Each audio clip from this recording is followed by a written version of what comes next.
Vietnamese Buddhism has a long history of more than 2,000 years. Its origin dates back to the 3rd century BC, when numerous Buddhist missions were sent abroad by Emperor Asoka to disseminate Lord Buddha's teachings in. Phật giáo Việt Nam có mặt từ khi nào? Có một sự thật bất ngờ là đạo Phật đến nước ta trực tiếp từ Ấn Độ trước cả khi tới Trung Quốc. Trong video hôm nay cũng là bài đọc kết thúc tập 2 của chương trình Anh văn Phật Pháp, mình sẽ hướng dẫn các bạn cách dùng tiếng Anh để kể về thời kỳ Hoàng Kim và khát vọng độc lập dân tộc của cha ông ta. Sẵn sàng chưa? Chúng ta cùng bắt đầu nhé! Extra Lesson 5, Book 2. A Brief History of Vietnamese Buddhism. Introduction. Vietnamese Buddhism has a long history of more than 2,000 years. Its origin dates back to the 3rd century BC, when numerous Buddhist missions were sent abroad by Emperor Asoka to disseminate Lord Buddha's teachings in such distant countries beyond the borders of India as those in Africa, West and Central Asia, as well as Southeast Asia, including Malaysia, Burma, Thailand, Laos, Cambodia, and North Vietnam, which was known then as Giao Châu, modern Bắc Ninh province. Vietnamese Buddhism can be roughly divided into 4 periods, from its beginning in ancient times to the 10th century, its golden age from the 11th century to the 14th century, its decline in the 15th century and its restoration in later centuries, contemporary Vietnamese Buddhism and its activities in the present situation.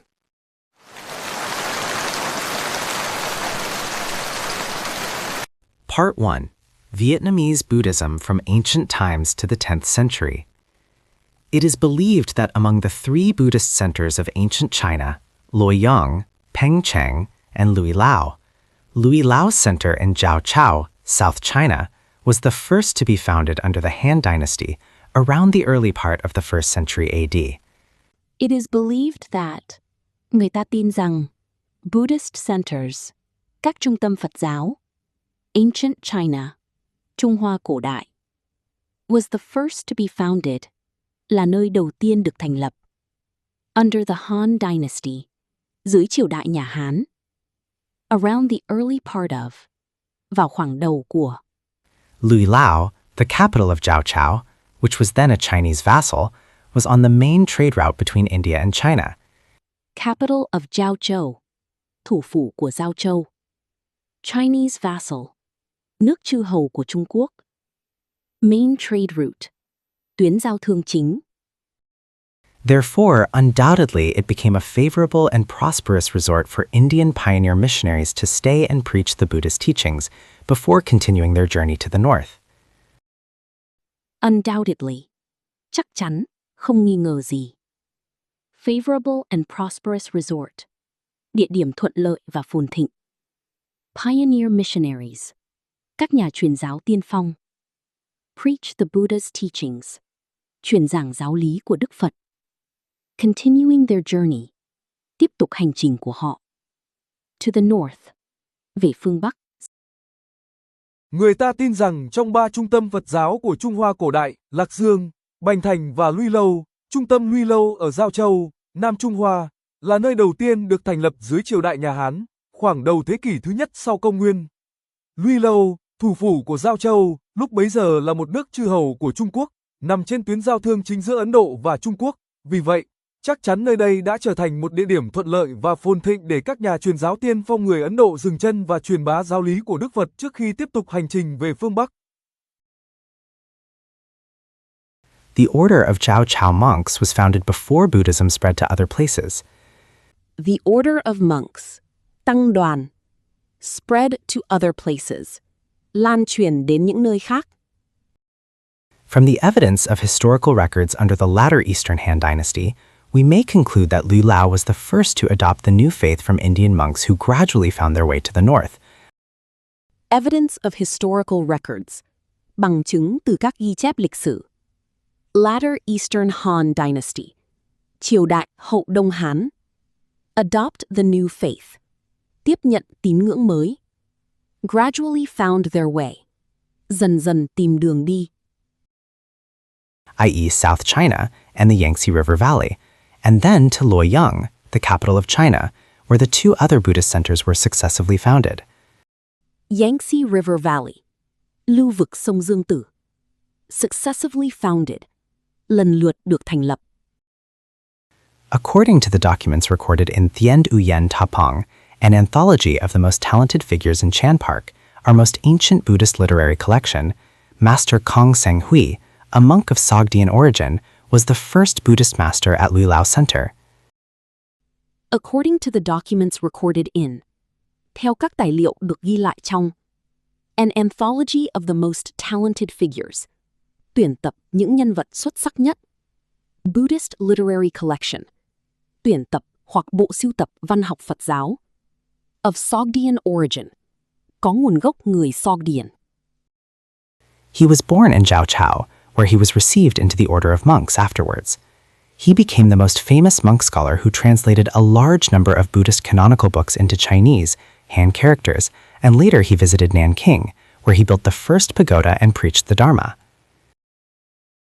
Received into the order of monks, được thọ giới vào tăng đoàn.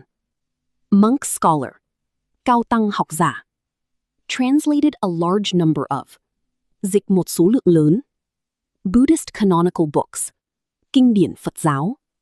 Han characters, chữ Hán. Built the first pagoda, xây dựng ngôi chùa đầu tiên. Preached the Dharma, truyền giảng chánh pháp. Tăng đoàn ở Giao Châu được thành lập trước khi Phật giáo lan truyền đến những nơi khác. Từ các bằng chứng trong những ghi chép lịch sử dưới thời Hậu Hán, chúng ta có thể kết luận rằng Luilao là nơi đầu tiên tiếp nhận tín ngưỡng mới này từ các vị tăng Ấn Độ, những người dần dần tìm đường tiến về phương Bắc, tức là Nam Trung Hoa và lưu vực sông Dương Tử, rồi đến Lạc Dương, kinh đô của Trung Quốc, nơi hai trung tâm Phật giáo còn lại lần lượt được thành lập. Theo các tài liệu được ghi lại trong Thiền Uyển tập Anh, tuyển tập những nhân vật xuất sắc nhất trong thiền môn, bộ sưu tập văn học Phật giáo cổ xưa nhất của chúng ta, Thiền sư Khương Tăng Hội, một vị tăng có nguồn gốc người Sogdian, là vị tổ sư Phật giáo đầu tiên tại trung tâm Luilao. Ngài sinh ra tại Giao Châu và sau đó được thọ giới xuất gia tại đây. Ngài trở thành vị cao tăng học giả nổi tiếng nhất, người đã dịch một số lượng lớn kinh điển Phật giáo sang tiếng Trung Quốc, chữ Hán. Về sau, Ngài đến Nam Kinh, nơi Ngài xây dựng ngôi chùa đầu tiên và truyền giảng chánh pháp.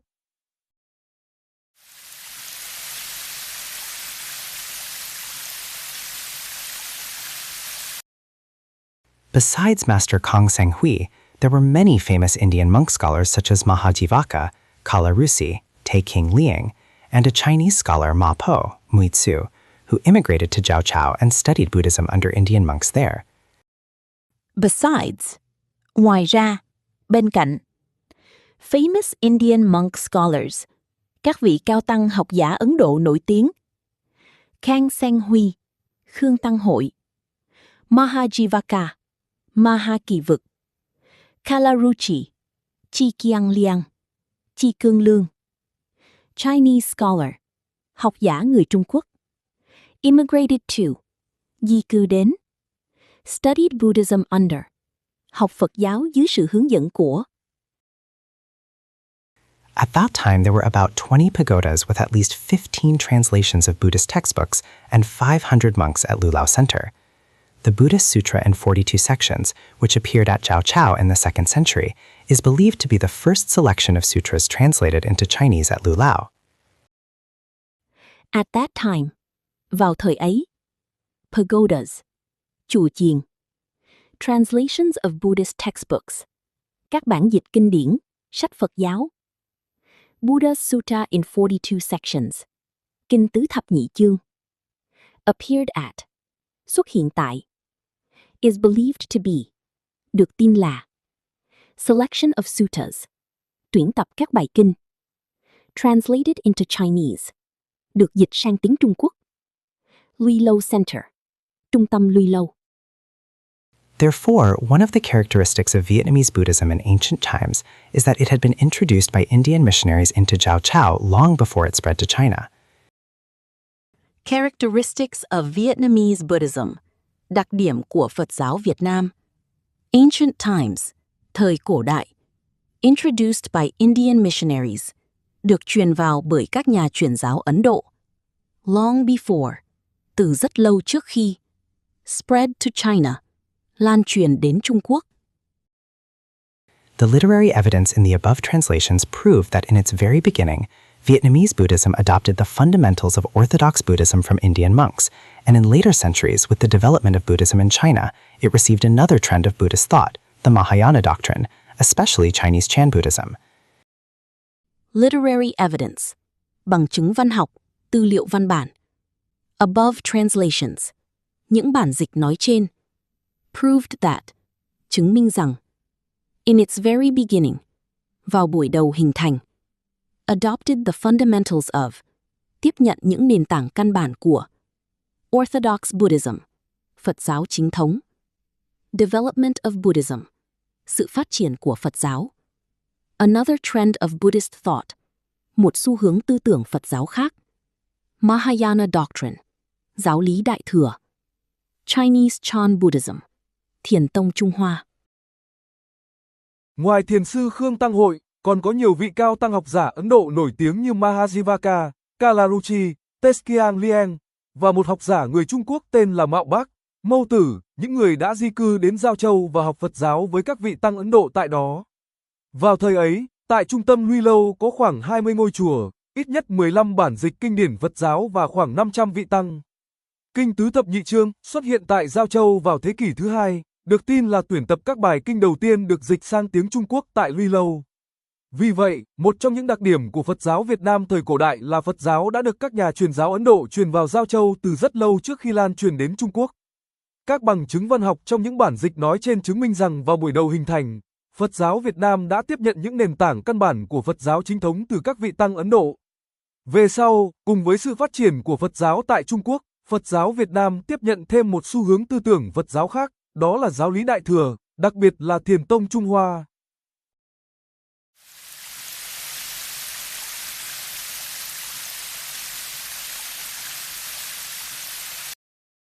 Another salient feature of Vietnamese Buddhism is that it has been closely connected with national life, and Buddhist monks have made their active contribution to the construction and protection of their country. Another salient feature, một đặc điểm nổi bật khác. Closely connected with, gắn bó mật thiết với. National life, đời sống dân tộc. Active contribution, sự đóng góp tích cực. Construction and protection of their country, xây dựng và bảo vệ đất nước. The best learned class of society, Vietnamese monks practiced their religions side by side with common people, and were on friendly terms with members of other religions such as Taoism, Confucianism. The best learned class of society, tầng lớp có học thức cao nhất trong xã hội. Practiced their religion, thực hành tôn giáo của mình. Side by side with common people, song hành cùng quần chúng nhân dân. On friendly terms with, có quan hệ thân thiện với. Members of other religions, các thành viên của những tôn giáo khác. Taoism, đạo giáo. Confucianism, nho giáo. A large number of Chan masters were great Confucianist scholars who, besides their religious duty, played an important part in social life. They might have made use of favorable conditions of Chinese Buddhism under the Sue in the 6th century AD and the Tang dynasties in the 7th and 8th centuries in order to develop Vietnamese Buddhism and further a national movement for liberation from Chinese yoke. Chan masters, các thiền sư. Confucianist scholars, các học giả nho giáo. Religious duty, bổn phận tôn giáo. Played an important part in, giữ vai trò quan trọng trong. Social life, đời sống xã hội. Made use of, tận dụng. Favorable conditions, điều kiện thuận lợi. Further a national movement, thúc đẩy phong trào dân tộc. Liberation from Chinese yoke, giải phóng khỏi ách đô hộ Trung Quốc. Chinese yoke, ách thống trị, ách đô hộ của Trung Quốc. The first period of Dai Viet's independence began with King Li Nam Day, who highly honored Buddhism and used to consult Buddhist monks and follow their advice on religious and worldly affairs in protecting the young nation against foreign invasions. Finally came the glorious victory at the Bac Dong River in 930, which opened a new page of Dai Viet history. The first period of Dai Viet's independence, thời kỳ đầu của nền độc lập Đại Việt. Highly honored Buddhism, rất tôn kính Phật giáo. Used to consult Buddhist monks. Thường tham khảo ý kiến các vị tăng sĩ Phật giáo. Follow their advice. Làm theo lời khuyên của họ. Religious and worldly affairs. Các vấn đề tôn giáo và thế sự. Protecting the young nation. Bảo vệ quốc gia non trẻ. Foreign invasions. Các cuộc xâm lược từ bên ngoài. Glorious victory. Chiến thắng vẻ vang. Opened a new page of history. Mở ra một trang sử mới. Một đặc điểm nổi bật khác của Phật giáo Việt Nam là nó luôn gắn bó mật thiết với đời sống dân tộc, và các vị tăng sĩ Phật giáo đã có những đóng góp tích cực trong công cuộc xây dựng và bảo vệ đất nước. Là tầng lớp có học thức cao nhất trong xã hội, các vị tăng Việt Nam thực hành tôn giáo của mình song hành với đời sống của quần chúng nhân dân và giữ mối quan hệ thân thiện với các thành viên của những tôn giáo khác như đạo giáo và nho giáo. Nhiều thiền sư là những học giả nho giáo lỗi lạc, ngoài bổn phận tôn giáo của mình, còn giữ vai trò quan trọng trong đời sống xã hội. Có thể họ đã tận dụng những điều kiện thuận lợi của Phật giáo Trung Hoa dưới các triều đại nhà Tùy, thế kỷ thứ 6 sau công nguyên, và nhà Đường, thế kỷ 7 và 8, để phát triển Phật giáo Việt Nam và thúc đẩy phong trào dân tộc giải phóng khỏi ách đô hộ của Trung Quốc. Thời kỳ đầu của nền độc lập Đại Việt bắt đầu với vua Lý Nam Đế, người rất tôn kính Phật giáo và thường tham khảo ý kiến các vị tăng sĩ Phật giáo, đồng thời làm theo lời khuyên của họ về cả vấn đề tôn giáo lẫn thế sự trong công cuộc bảo vệ quốc gia non trẻ trước các cuộc xâm lược từ bên ngoài. Cuối cùng là chiến thắng vẻ vang trên sông Bạch Đằng vào năm 930, mở ra một trang sử mới cho lịch sử Đại Việt. Và đó là chặng đường đầu tiên của Phật giáo Việt Nam, từ buổi sơ khai ở Luy Lâu cho đến khi đồng hành cùng dân tộc trong những năm tháng giữ nước đầu tiên. Nhưng hành trình ấy vẫn còn tiếp tục phát triển rực rỡ hơn nữa ở các thời kỳ sau. Ở những phần tiếp theo, chúng ta sẽ cùng tìm hiểu thời kỳ hoàng kim của Phật giáo Việt Nam, giai đoạn suy thoái rồi phục hưng, và cuối cùng là diện mạo của Phật giáo Việt Nam trong thời hiện đại. Hẹn gặp lại các bạn trong phần tiếp theo của series nhé! Cảm ơn các bạn đã theo dõi kênh của mình. Đừng quên ấn nút đăng ký, thích, bình luận và chia sẻ video với mọi người nhé!